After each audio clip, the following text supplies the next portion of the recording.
Greetings viewers, welcome back to the Car Doctor channel. Here today with a special case, as always. Today we have an 04 Lexus RX330.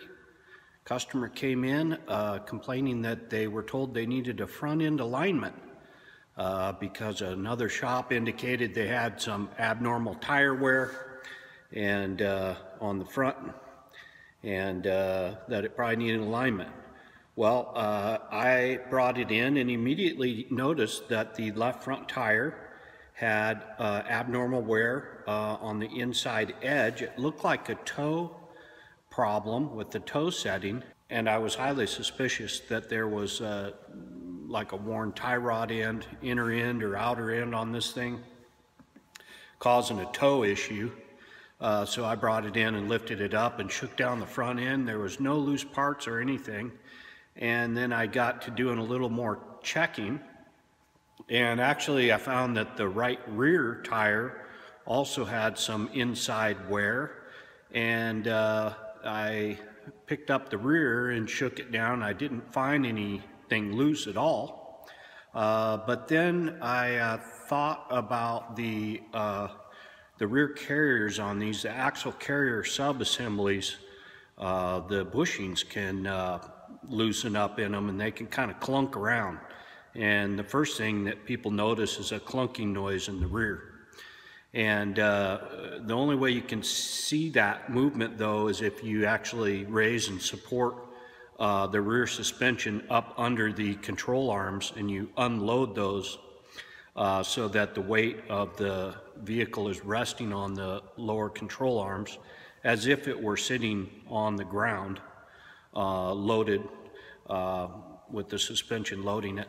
And anyway, when I did that, it was obvious that the right rear tire had quite a bit of movement. It was actually like toe in, toe out type movement, flopping around pretty good.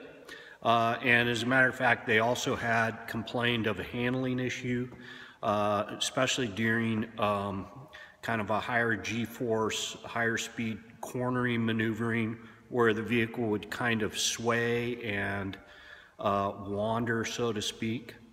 So all those things led me to the understanding that most likely the tire that was on the left front of this vehicle, and we're in Alaska where tires are rotated, most people in this customer as well change their tires in the winter and put studded tires on, and in this case those tires were actually rotated back up to a different position in the spring when the summer tires were put back on, so that actually the tire that was on the right rear ended up on the left front, thus showing the wear pattern that it did, and you know, giving us a false impression that there was some type of front end alignment issue when there's actually a rear end alignment issue caused by the rear axle sub-assembly bushings being worn.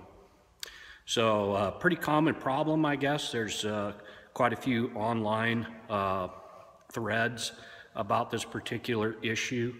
Some people acquire the bushings aftermarket and press them in.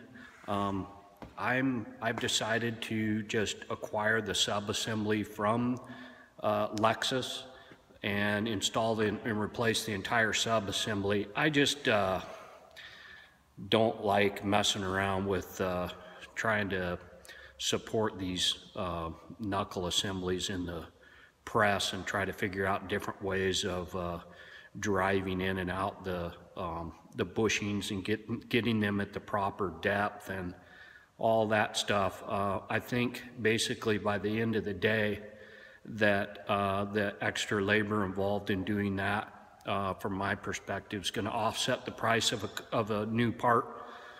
So at any rate, it was my decision on this particular repair to just do the entire sub-assembly, which comes with several new bushings already pressed into it. Let me grab that. So this is the right rear carrier sub-assembly, basically the knuckle that attaches to the air suspension strut. that has a recessed area to accept the hub and bearing assembly, and then the bushings, which of course the control arm and trailing arms attached to, and the caliper mount as well. And also there is a spot for the speed sensor to be located in this as well. So anyway, it was my decision to go ahead with the entire assembly. I've acquired that from the dealer. I don't believe there's any aftermarket parts available in this case. I did a little bit of research and didn't find anything. So that's what I'm going to do today. I actually have not done one of these on this vehicle. I don't even think I've done a hub assembly on one, or the bearing. So it'll be a little bit of a learning experience, but you know, I think it's pretty straightforward, and it's basically going to involve pulling the tire, pulling the brake caliper, pulling the hub and bearing assembly, disconnecting the strut air suspension sub-assembly, and disconnecting the suspension components and the ABS sensor and axle shaft, and pulling that off, replacing it, and then I'm going to follow up this replacement procedure with a front end alignment, or actually an all-wheel alignment, so that I can get my angles put back properly, and then we'll be good to go. So hey, thanks again for joining me. If this is your first time at the Car Doctor channel, well, pull up a chair. We're glad to have you. I hope you enjoy this video, and thanks for the likes and subscriptions to my channel. I really appreciate it. Okay, first we need to pull the tire. Now I'm going to pull the disc brake caliper by removing the 2 caliper bolts. Then I'm going to remove the 2 caliper mounting bracket bolts that affix it to the carrier assembly. And in the meantime, I am going to support the caliper assembly with a wire to keep it from dangling on the rubber brake hose.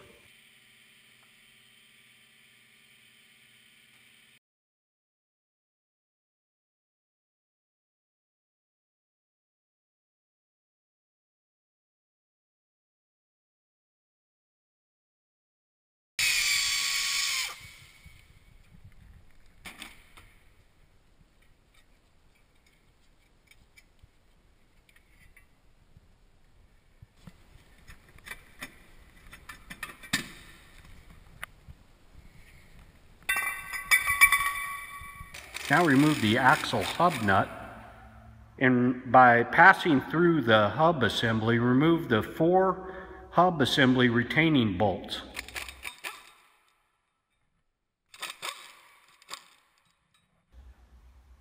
You may need to tap on the hub assembly, or even remove one of the parking brake shoes to allow for tapping on the hub assembly to loosen it and remove. Be careful not to use a puller on the hub assembly, as it may pull the hub out of the bearing and cause the bearing to fall apart, which would require replacing the bearing assembly.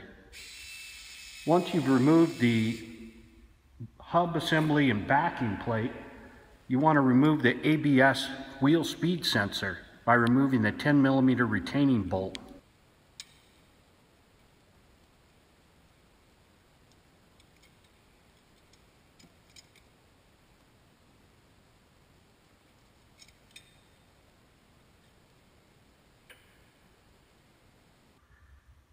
Now remove the 2 strut bolts securing the height control strut assembly to the carrier assembly, and then remove the bolts securing the suspension arms and the trailing arm to the carrier assembly. Once you've removed those, you can remove the carrier sub-assembly from the vehicle. Now we just reverse the procedure for reinstallation. You can see here how there's movement in the forward strut arm bushing of the old carrier assembly. Install the replacement rear carrier sub-assembly and temporarily tighten the rear suspension arm assembly bolts, and temporarily tighten the strut rod assembly on the rear of the carrier assembly. Lightly tighten these bolts, and then we'll torque these later. Now install and temporarily tighten the rear suspension arm assembly bolt and nut, and install the bolts retaining the strut or ride height control sub-assembly to the replacement carrier. Now install the rear axle hub and bearing assembly and torque the 4 bolts to 55 foot-pounds torque.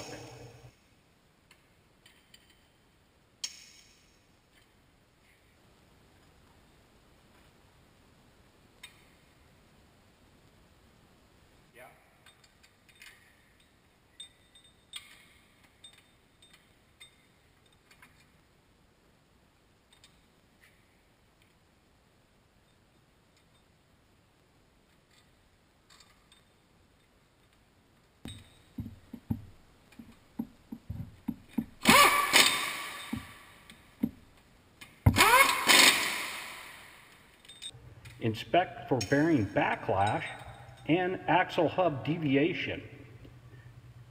Secure the rear parking brake shoes if any removal has been necessary to accommodate removing the hub.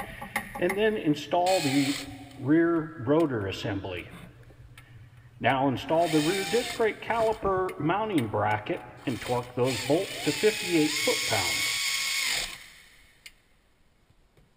Now install the brake caliper slide pins and torque to 32 foot-pounds.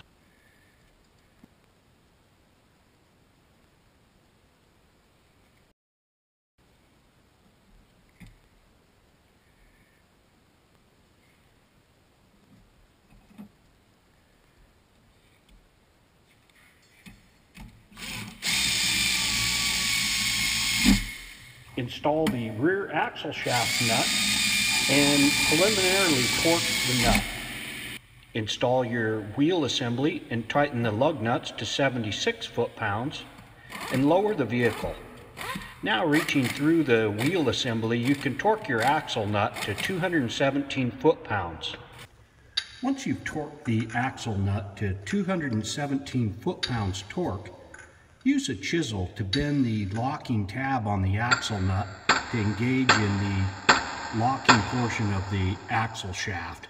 So now I've moved the vehicle over to my drive-on alignment rack, and the vehicle is sitting on the suspension, and the suspension is now stabilized, so we can do the final torque on the arms and the strut rod on the lower portion of the carrier assembly. If you didn't do it this way and you tighten the bolts for the arms and strut rod while the vehicle was unloaded and the suspension hanging down, then you'd put unnecessary stress on the replacement bushings in the carrier assembly because when the vehicle is loaded, basically in a neutral, stabilized setting where it will be most of its life, that would create a torsional effect on the bushings and therefore create premature failure condition, which could wipe out your bushings prematurely. We don't want that. So basically, you want to torque the arms, the front and rear arms, to 83 foot-pounds torque at this time, and then the lower strut rod to carrier assembly is torqued to 59 foot-pounds.